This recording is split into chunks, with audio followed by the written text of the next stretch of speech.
Hey folks, it's Abby, and October was my biggest reading month of the year so far with 19 books read. Let's delve into the stats. I read 5,201 pages across 19 books and I listened to 64 hours of audiobooking. My biggest book was House of Open Wounds, which is 585 pages, and my oldest books are not very old. It is A Hatful of Sky and Going Postal, which were both published in 2004. For the genres, I read 1 horror, 1 contemporary, 3 mystery, 1 memoir, 5 non-fictions, and 8 fantasy. Then for the author nationalities, I read 2 books from Canadian authors, 2 Japanese, 1 with authors from around the globe, an Antiguan author, a Zimbabwean author, 2 authors from the United States, 1 Australian author, 2 books from an Irish author, and 7 books from British authors. And for the format that I read the books in, I read 1 book via ebook, 4 via hardback, 5 through audiobook, and 9 in paperback. So that's the breakdown of the stats. Let's get into the books. There's a lot of them to get through, so I'm going to try and be quick. Timestamps, timestamps. The very first book that I finished in October was the audiobook of A Hatful of Sky. This is the second Tiffany Aching book and number I don't know in Discworld. I didn't add this on to my October TBR because I completely forgot that it was in there. My other half now doesn't own any of the Tiffany Aching books, but he owns all of the rest of the Discworld ones, so I was just looking at the physical books on the shelf and not at the actual written list, so I had to squeeze this one in, and I'm glad I did. I am really enjoying the Tiffany Aching books.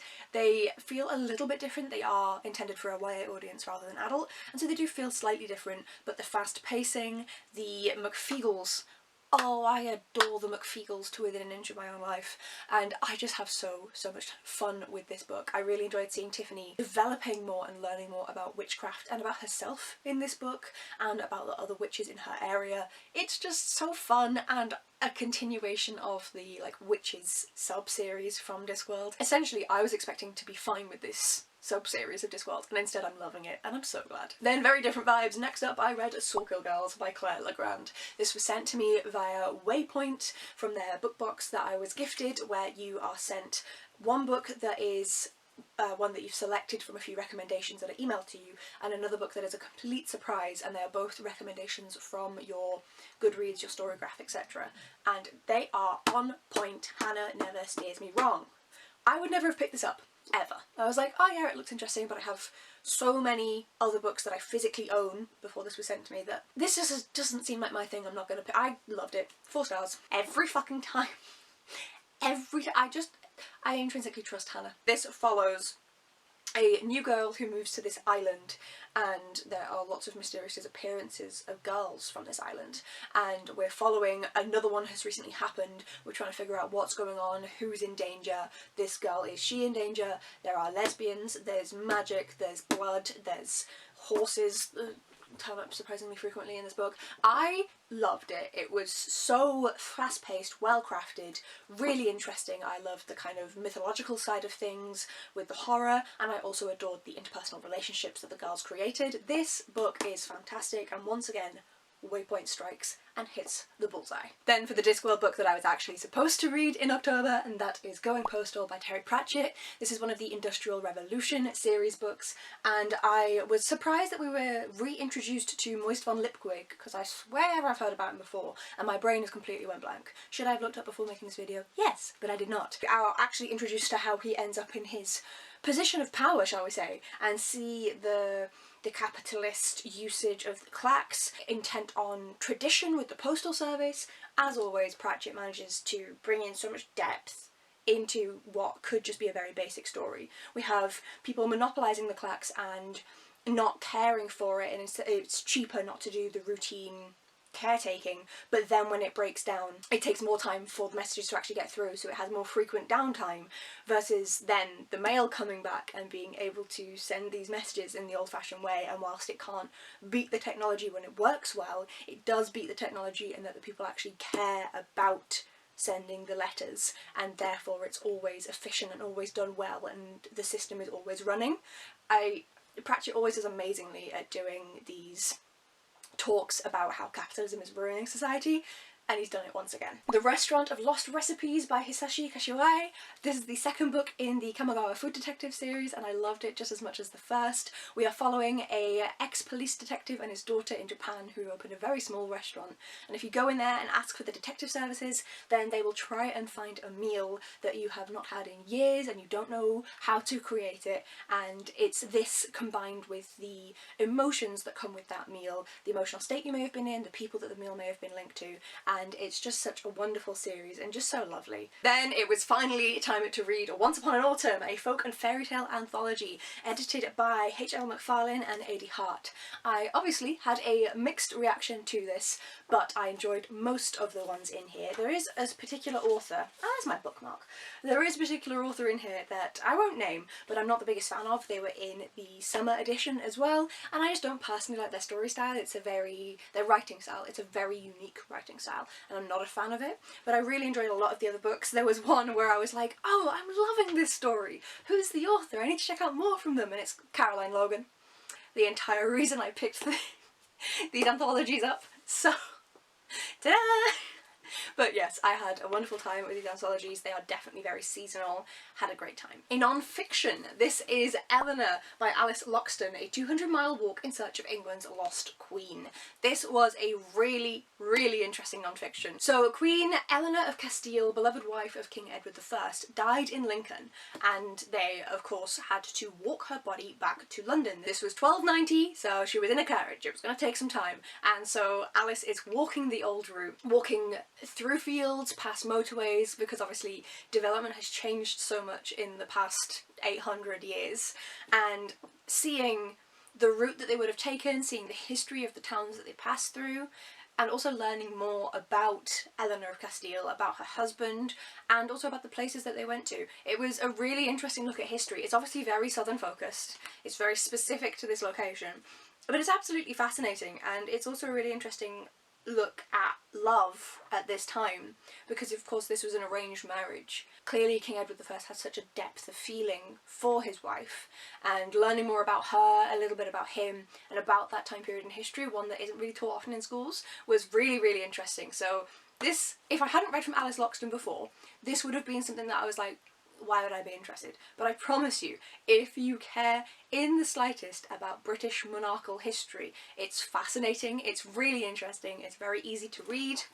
The photos, I really like this. The photos are printed throughout rather than being, you know, on photo paper in like because normally when it's photo paper it's just like in a section of the book, but instead the photos are printed throughout, and so you actually get to reference them along with the text.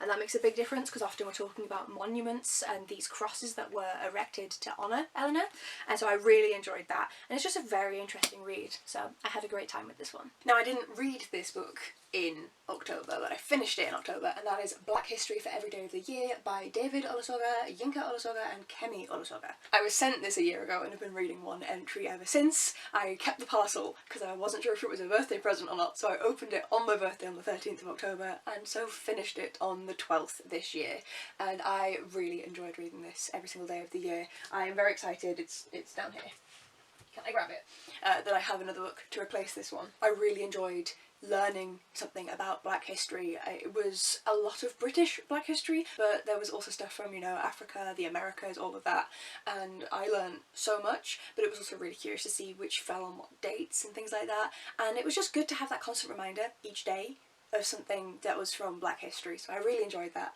and I would really, really recommend this. It was just so enjoyable to have it every single day of the year. The illustrations are stunning in this, and yeah, you will learn a lot, as well as just being consistently reminded of things that are really important. So I highly, highly recommend this book, and yeah, absolutely loved it. Another book I loved, which is not this one. So this is the first book in the series, Holy Island by L.J. Ross. The book I read was Sycamore Gap, and this one is the second book in the DCI Ryan mystery series, and I really, really enjoyed this. I was buddy reading it with Carrie. We do a birthday buddy read, but we're also going to now do a 6-month buddy read because there's too many books in this series for us to get through and we really like them. So we are in Northumberland and the northeast of England, which is where I grew up, so I'm loving this and like having the little tidbits that I can tell Carrie of like, oh, this is on the A69, I lived next to the A69. And just silly little things like that. But the mystery is also really good. We preferred it, this second book, to the first one, with the characters being more established. We had less issues of poor development, and a little bit of like questionable writing was gone in this one. The mystery was really entertaining, and the background story that's building up, we still have so many questions. Love the characters, just having an absolutely fantastic time with the series. Then Lessons from Cats for Surviving Fascism by Stewart Brittlestar Reynolds. This was a birthday present this year from Carrie, and because it's so small I thought I'm just gonna dive straight in and read this one. I thought that it was going to be dumb and silly. In a good way, because we did not communicate on this, I also gifted this to Carrie for her birthday. I thought this was going to be dumb and silly, and it's actually, like, quite insightful. Like, obviously it's linked to cats, but you know, it genuinely gives good advice on how to tackle fascism. It just links it in to cats. So I actually recommend this if you have the chance to pick it up. It was really unexpected. I was not expecting actual strategies for toppling tyranny. I was expecting humour, but it's humour and good advice, so just saying. Just so. Then my first ever Jamaica Kincaid. I finally read something from this author, and this was Among Flowers. This is her memoir of her time in Nepal climbing the mountains. She doesn't climb up Everest or anything like that, but she is trekking through Nepal. They are trying to find different plants to take back the seeds of to grow them back home. Home is both Wales and the United States. And this was just really interesting to kind of follow someone doing this. If you've ever been to a country that is very different culturally than your own and spent a lot of time in nature there, I think you'll relate to this a lot. I have, and so it really reminded me of my own trip, which was nice and like enjoyable. But it was also really interesting to see the cultural side of things. Obviously Nepal, especially when Kincaid was visiting, had a lot of political issues, and so it was really interesting to see them navigate this.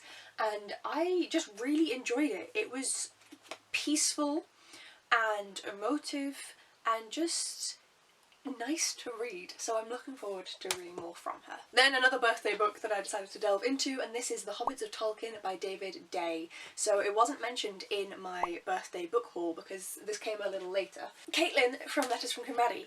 This wasn't even technically a birthday present, but she was unhauling this box set that includes this one, and sent it my way, thank you very much, along with my birthday presents. Thank you. And yes, they came a little late. Her baby was teething and had a cold, and we're not judging anyone here. This little short book, I just couldn't resist picking it up, and it's so interesting.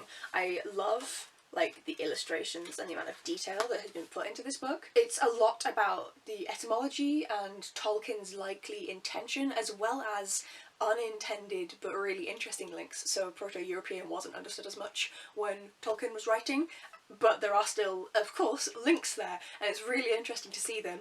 And obviously this is all focusing on the Hobbits and all of that, and it was just really enjoyable to kind of have these moments pointed out to me. It's something that theoretically I could discover on my own, but I don't know enough about etymology, and I have only read the books once each other than the first book. So I really enjoyed this, and I am looking forward to delving in to the rest of the collection. Then for a translated book, My Grandfather, the Master Detective by Masateru Konishi. Does it say the translator? I always have to check because I can never remember. Louise Heel Kawaii. And this one I should have known because I'm pretty sure it mentions it in the synopsis. Yes, dementia. Different type of dementia to my gran, which is good, because if it had been the same I would have struggled more with it. But yes, we're following a grandfather who has dementia, who used to be part of a group that discussed mysteries. Never solved them, like actual crimes, but discussed mystery stories and things. And this young woman, as people kind of mention these mysterious events that are happening around them to her, and she then goes and tells her grandfather, and he's able to solve them. I thought this was done in a really unique manner. It was really interesting, and there was tension at the end that I was not expecting and added to the book. And I enjoyed both the individual mystery stories, but also the overarching plot that we see developing as we learn more about the grandfather and more about his granddaughter and the people in their lives. And yeah, I think this was really well done. It releases on the 13th of November, so if you are interested in a really cozy, thoughtful read that is also well done with the overarching mystery but the little mysteries in between, then I recommend this one. Then I read Mina and the Undead by Amy McCaw. This was an unhaul to me from Becca from Book Sanctum, and she, as she unhauled it, didn't love this one. I think I enjoyed it more than she did. This one I found really interesting. So we're following a young girl from, I say a young girl, it's a YA. We're following like a 17-year-old from Whitby, which is near my area where I live now, and she's in New Orleans for FangFest 1995. And it turns out that there are vampires and they end up getting caught up in everything, but it's also Halloween and it's all intermingled. And I enjoyed it. It was fun. I didn't love it. There were, especially at the end, there were things that were moving too quickly. It was very much this, it's sorted, we're done. And I needed time for this to flesh out. Now this could partly be because it's YA, but at the same time, I've read YA books that don't do that. I needed more development and more time spent with these revelations rather than just suddenly having them go through and be really short and sharp and not really kind of have that time to settle with them. The beginning of the book was absolutely fine. It was just these endpoints that I wish we'd spent a little bit more time with them. I know that this is a series, so either this book should have been longer, in my opinion, or some of these revelations should have been left in the second book. Regardless, I did still really enjoy it. The plot twist was really interesting. The plot twists, there are multiples, were really interesting, really fun, and I don't know if I will continue the series, but I'm down for it. Like, I'm not about to go out and buy it, but I am curious. So, now for the last few books of October. First up we have American Monsters by Derek Landy. This is the third and final book in the Demon Road trilogy. I don't like this trilogy as much as Skullduggery. It's fun, but it isn't as well crafted and as humorous as Skullduggery. It doesn't work quite as well. But I still was very interested to see how this was going to end up. In the very first book, we are following a 16-year-old girl who discovers that her parents are demons, she is a demon, and they only had her so that they could eat her and take her power to live longer.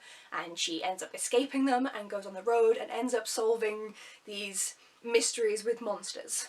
You can see the Skullduggery link if you've read both series. I do enjoy this. This was a solid 3-star read. It's very American, which is quite off-putting for non-Americans who don't love America. Like, I have many issues with America, but you know what I mean. I have no issue with America as a concept, but I don't love it, and so it is a bit much. But other than that, it's a fun end to the series. I think it's a good ending to the trilogy, and I'm glad that I finished it out. Cinder House by Freya Markse. Oh my gosh, I'm so glad that I finally got around to reading this. So we are following a young 16-year-old girl called Ella. She is murdered by her stepmother, who also murders her father, and as she is so devastated by the murder of her father and she's so unable to let go of life, she ends up inhabiting the house and becoming a ghost that was part of the house. She can feel if someone's opening a window, she can feel the wind on the roof tiles, and she can also manipulate some parts of the house. So when her stepmother realises that she's there, she ends up using her as a servant. Cinderella! Using her as a servant in the household for her and her 2 daughters. Ella discovers that she can actually leave the house, but only at certain times. It can't go past midnight, and she can't go into other people's properties, but it allows her to have some form of escape, being able to walk around even if other people can't see her. But then it turns out that this magic lady who seems to be Fae can see her and grants her a wish that she can go to the prince's ball, and the prince is able to see her too. This is just really well done, really intricate. For such a short book, this book is under 200 pages, it's under 150 pages, and despite that you have talks about domestic abuse, both marital and also familial. You have discussions on sexuality, on gender, on caring for people, on so much, on the responsibility of power. It's squeezed into a little bit, yeah, and there's polyamory in here, which I always love to see because it is not represented anywhere near enough in books. This is a fantastic novella. I am so glad I read it. Ugh, especially after all of the faff that I had with getting a water damaged copy and everything. Then I read Shamiso, which is written by Brian Chikwava, and this is about a woman called Shamiso. She's a young girl, thoughtful but uncertain, and she is living in rural Zimbabwe. She's then moved to the city, and then she ends up moving to Brighton in England. This book is all about her discovering herself, discovering what her culture means to her when she is displaced and is in another culture, and learning about her love, about her sexuality, about caring for herself, and this was just a really well written contemporary. I really didn't relate at all to Shamiso, and I always enjoy that because as a white nerdy woman in fiction, you get to, especially brunette, there's a lot of brunette women in fiction, you get to relate to most characters. They're written to be like you. I am British, white, brunette, nerdy.